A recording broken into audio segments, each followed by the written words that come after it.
Бүгүн Кыргызстанда улуу жеңиштин 77 жылдыгы белгиленүүдө. Ага карата Жалал Абад шаарында дагы өлбөс полк жүрүшү өтүп жатат. Өзүңүздөр байкагандай мына ушундай майрамдык маанайда акциянын катышуучулары ардагерлердин сүрөттөрүн көтөрүп алып, Эркиндик аянтынан Жеңиш паркына бет алышты. Өлбөс полк жүрүшү улуу ата мекендик согуштун ардагерлери жана катышуучуларына арналат.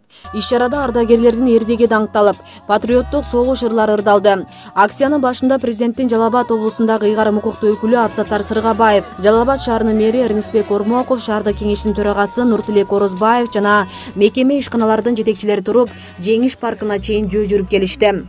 Колуңуздагы сүрөт чоң атаңыз болобу? Бул ардагер боюнча айтсаңыз. Бул менин атамдын акеси болот, абам болот да.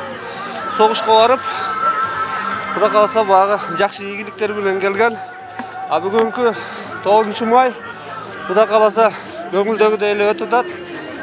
Бүт бардыгы өткөн кеткендерди эскерип, Кудай кааласа азыр бесмертный полкко кетип атабыз. Бир эле кыргызстандыктарга эмес, бүт дүйнө жүзүндөгү бардыгына жеңиш.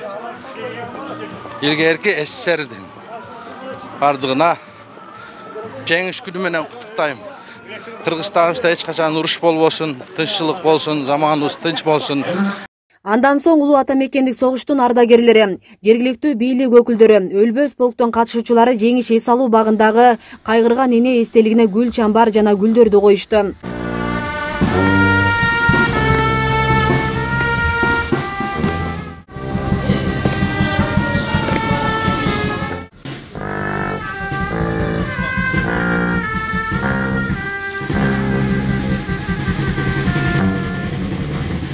Тилекке каршы жыл өткөн сайын согуш ардагерлеринин саны азайгандан азаюуда. Учурда Жалал Абад шаарында улуу ата мекендик согуштун жалгыз ардагери, концлагердин туткуну жана уруктун бирден ардагери калган. Майрамдык иш-чарада аларга ардак грамота, акчалай сыйлык жана белектер тапшырылды.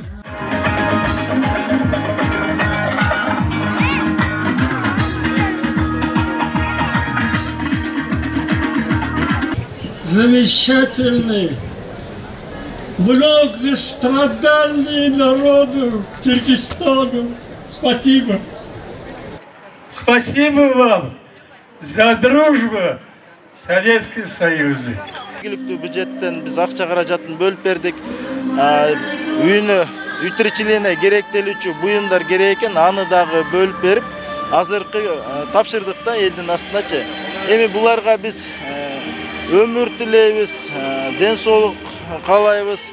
Анан кандай гана жардам керек болсо, биз буга чейин майрам күндөрү эле эмес, майрамдан бөлөк күндөр дагы үй жайына барып, булардын жакын тыгыз мамиледе дайым кабар алып турабыз да.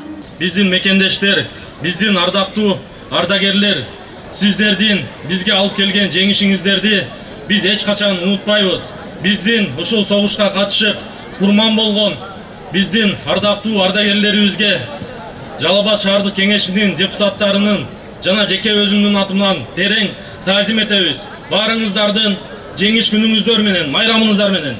Ал эми Жалал Абад облусунда жалпы 14 согуштун катышуучусу, 21 оруктун ардагерлери бар. Аларга улуу жеңиштин майрамына карата президент тарабынан 100 000 сом, облус башчысынын резервдик фондунан 20 000 сом, райондук жана жергиликтүү бийлик тарабынан да акчалай колдоолор көрсөтүлгөнү маалымдалат. Областын бардык райондорунда белгиленип атат.